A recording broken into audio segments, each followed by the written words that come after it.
Olá, amigos, Deus abençoe a sua vida. Muito calor aqui em São Paulo. E aí, de onde você me assiste?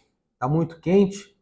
Mas em tudo dai graças, diz a palavra. Então, graças a Deus. Sejam bem-vindos ao nosso canal e a mais um episódio do Devocional Boa Parte, dando continuidade ao estudo do Evangelho segundo Mateus. Eu quero, antes de iniciarmos a leitura, convidar você a se inscrever no meu canal, deixar o seu like, comentar e compartilhar. Não custa nada, menos de 10 segundos você consegue fazer tudo isso, porque assim o YouTube vai entender que esse canal é relevante, esse vídeo é relevante e vai entregar o conteúdo para outras pessoas, tá bem? Já deixa sua Bíblia aberta aí em Mateus capítulo 6. Nós vamos ler do 16 ao 24 no episódio de hoje. Lembrando que ontem nós falávamos sobre a maneira correta de orar e o modelo de oração que Jesus nos ensinou, a saber, o Pai Nosso. E hoje nós vamos falar de 4 coisas. Jejum, nós vamos falar sobre os tesouros no céu, vamos falar sobre olhos bons e olhos maus, e vamos falar também sobre o fato de que Deus quer exclusividade. Então fique até o final para que você tenha a sua fé edificada, tá bem? Vamos direto ao texto, Mateus 6,16. Quando jejuardes, não vos mostreis com aspecto sombrio como os hipócritas, pois desfiguram o rosto com a intenção de mostrar às pessoas que estão jejuando. Veja, é o terceiro episódio que estamos batendo nessa tecla. Ação correta e intenção errada. Qual é a ação correta? Jejuar. Qual a intenção errada? Jejuar para que os outros saibam que eu estou jejuando e eu receba glória para mim. Os religiosos, eles chegavam ao ponto de desfigurar o rosto, de colocar tristeza no semblante para que as pessoas soubessem que eles estavam jejuando. Cuidado com a sua intenção. Você pode estar acertando na ação e errando na intenção. E assim, Deus reprova a sua ação, por mais boa que seja. Isso daqui é só para reforçar o que já falamos nos episódios anteriores. Tu, porém, quando jejuares, unges tua cabeça e lava o rosto, pois assim não parecerá aos outros que jejuas, e sim ao teu Pai em secreto. E o teu Pai que vem em secreto te recompensará. Então aqui é o jejum com a intenção correta. Mais para frente, pessoal, nós vamos entender o que Jesus fala sobre o jejum, qual a importância do jejum, quando devemos jejuar, qual o propósito do jejum. Ele não deixou claro aqui, mas mais para frente, nos próximos episódios, você vai entender porque Jesus vai falar sobre isso. Então vamos avançar. Versículo 19. Não acumuleis para vós outros tesouros na terra, onde a traça e a ferrugem destroem, e onde ladrões arrombam para roubar, mas ajuntai para vós outros tesouros, atenção, no céu, onde a traça nem a ferrugem podem destruir, e onde os ladrões não arrombam e roubam. Porque onde estiver o teu tesouro, aí estará também o teu coração. Então Jesus está falando sobre 2 tipos de pessoa. Aquela que foca apenas aqui embaixo, aquela que busca as coisas aqui de baixo, aquela que faz desse mundo e de suas conquistas terrenas o seu tesouro, desprezando assim o que é eterno, o céu. E o outro tipo de pessoa que os seus olhos estão voltados para o céu. O seu foco é a eternidade. Ela tem o tesouro dela é o céu, é a salvação dela, é a vida eterna dela. São 2 tipos de pessoas. Não é que o salvo, o cristão, vai ignorar as coisas desse mundo, as coisas aqui de baixo. Não, ele trabalha, ele estuda, ele guarda dinheiro, ele investe dinheiro, ele compra, ele negocia, ele toca a vida dele aqui embaixo como qualquer outra pessoa, mas ele não faz disso o seu tesouro, o seu bem maior. Pelo contrário, ele sabe que a pátria dele é lá em cima. Ele sabe que a vida dele está com Cristo lá em cima. O cristão tem a consciência de que nesse mundo ele nada mais é do que um peregrino e um forasteiro. Alguém que está aqui só de passagem. Então ele não tem o coração em nada. Ele usa as coisas, ele ama as pessoas, mas o tesouro dele está lá em cima. E o interessante é que uma pessoa que vive assim, uma pessoa cujo tesouro é o céu, nada destrói ela. Nada tira dela a vontade de viver. Nada desanima ela a ponto dela desistir de tudo.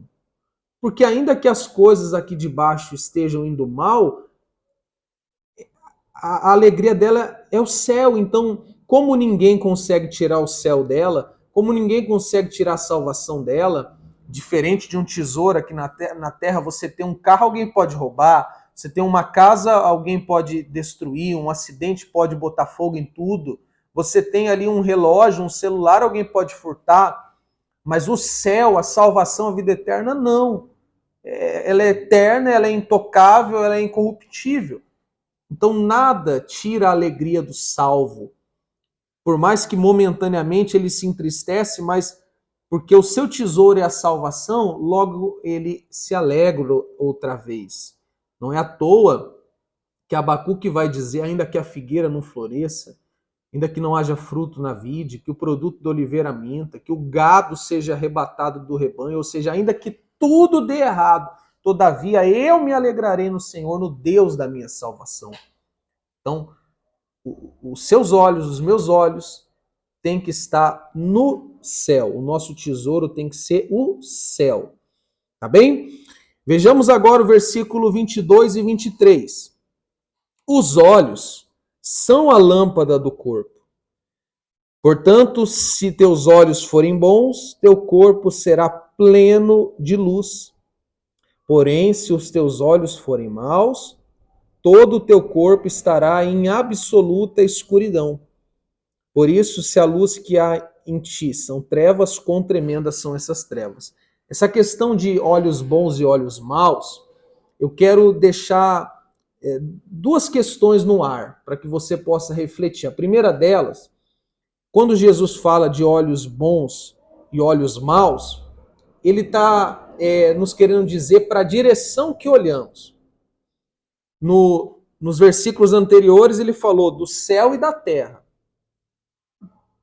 de priorizar o que é eterno ou o que é passageiro. Podemos assim entender que isso é de certa maneira, uma continuação dos versículos anteriores. Se os seus olhos eles estiverem na eternidade, se os seus olhos estiverem no céu, seus olhos serão bons, porque eles estão olhando numa direção boa e correta. Logo, todo o seu corpo, toda a sua vida será iluminada, será abençoada. Porque quando você coloca o céu em primeiro lugar, Deus em primeiro lugar, as suas necessidades terrenas são acrescentadas. Agora, se você está olhando aqui para baixo, só para as coisas desse mundo, então você está olhando para o que é mal, e então seus olhos estão maus. Logo, toda a sua vida também há de mal a pior. Então, bons olhos são olhos voltados para os céus, maus olhos são olhos voltados só para a terra. E a segunda questão que eu deixo como reflexão, que é a mais conhecida nesse assunto, toda vez que se lê esta passagem, geralmente se interpreta dessa maneira, é que dependendo da forma que você olha os outros, você estará iluminado ou você estará em trevas. Então tem pessoas que têm maus olhos, elas olham só o lado ruim do outro, elas olham só o lado negativo das pessoas, os olhos delas sempre vão estar nos defeitos de alguém. Ao passo que aquele que tem bons olhos procura olhar as qualidades, as virtudes e o lado bom de cada um. Afinal de contas, todos temos esses lados, defeitos e qualidades, erros e acertos. Então devemos colocar os nossos olhos na parte boa, nas qualidades, e não no lado negativo. Mas uma observação aqui é que maus olhos são diferentes de olhos abertos. Por que eu digo isso? Em muitas instituições, em muitas supostas igrejas, existem coisas erradas, práticas abusivas, distorções bíblicas, heresias. E quando você olha aquilo e você identifica aquilo e você questiona, você vai até alguém para procurar esclarecimento, ou então dentro de você começa a refletir, é muito comum que alguém lhe diga o seguinte: você está com maus olhos, porque você está questionando, ou porque você está alimentando pensamentos ruins. Só que não, você não está com maus olhos, você está com olhos abertos. A realidade está ali, desculpe a expressão, mas está na sua cara, estampada no seu rosto. Então aí nesse caso não são maus olhos, são apenas olhos abertos. Então você deve sim questionar, você deve sim ponderar, você deve sim falar e muitas das vezes você deve sim até se desligar de determinadas instituições para você não se contaminar e você não mais permanecer num caminho errado, tá bem? Fica aí então a reflexão. E o versículo 24, que é o último que vamos ler no episódio de hoje, o Senhor Jesus diz assim: ninguém pode servir a dois senhores, pois odiará um e amará o outro, ou será leal a um e desprezará o outro. Não podeis servir a Deus e a Mamon. Então aqui o Senhor Jesus deixa claro que Deus, ele quer exclusividade de nós. Ou eu sou dele ou eu não sou. Ou eu sirvo a ele ou eu não sirvo. Ou meu coração é dele ou não é. Não tem como ser dividido. Não tem como eu ficar em cima do muro. O diabo, ele não tem essa exclusividade. O diabo não se importa se você vai à igreja, se você participa de ceia.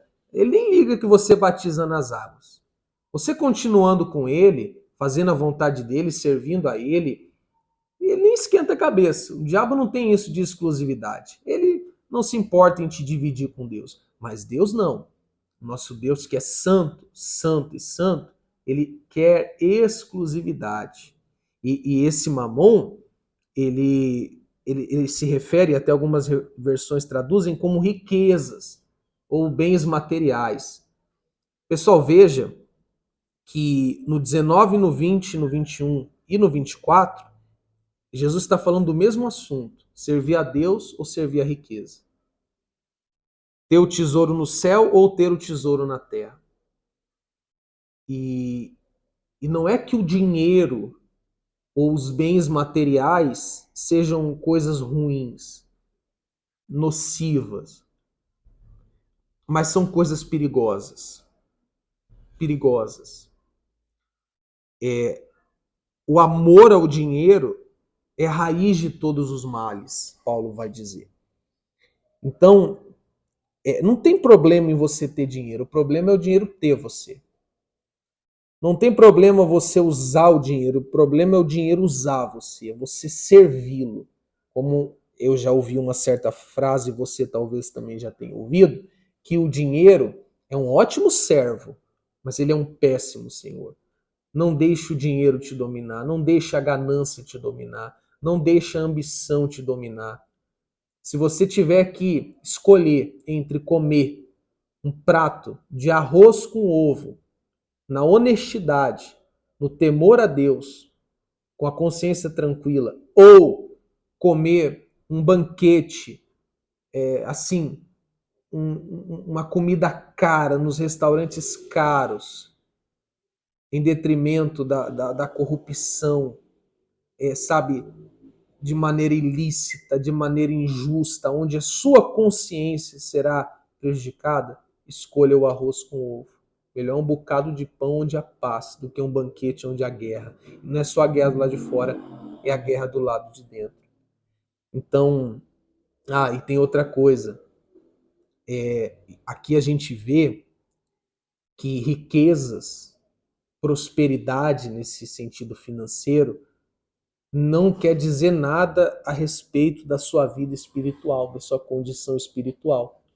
A teologia da prosperidade, que é uma das maiores heresias e é uma das maiores invenções da religião influenciada por Satanás, diz o quê?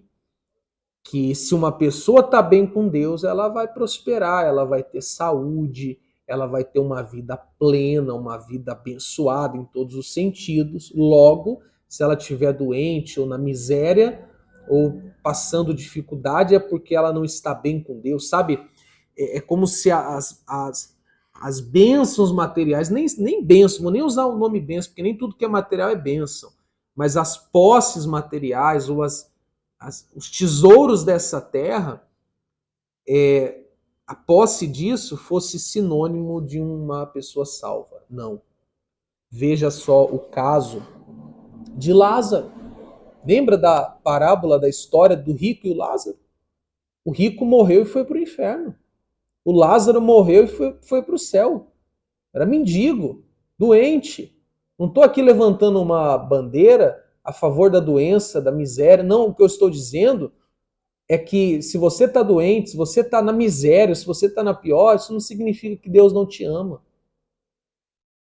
Sabe, uma atitude louvável da parte do Lázaro é que doente, na miséria, na dificuldade, ele se manteve fiel a Deus. Então, o maior testemunho não é o dinheiro, o maior testemunho não é a cura, o maior testemunho não são as bênçãos materiais, o maior testemunho é permanecer fiel a Deus mesmo quando isso te faltar. É quando você se mantém fiel a Cristo, amando a Cristo, servindo a Cristo, quando te faltar o pão, quando te faltar saúde, quando te faltar família, quando te faltar casamento, quando te faltar emprego, você continuar com Cristo. Esse é o testemunho mais forte que existe. Pense nisso, tá bem? Então, nós vamos concluir aqui o episódio de hoje. E amanhã, já estou na expectativa, hein, pessoal? Nós vamos falar sobre ansiedade e o cuidado de Deus. Eu sou suspeito em falar desse assunto, porque esse trecho que vamos ler amanhã, que é Mateus 6, do 25 ao 34, é um texto que Deus usou para falar comigo num momento muito difícil e delicado da minha vida. Eu já fiz até live sobre isso. Então amanhã eu vou falar com muito amor desse texto, tá bem? 6 horas da manhã nós vamos ter mais um episódio desse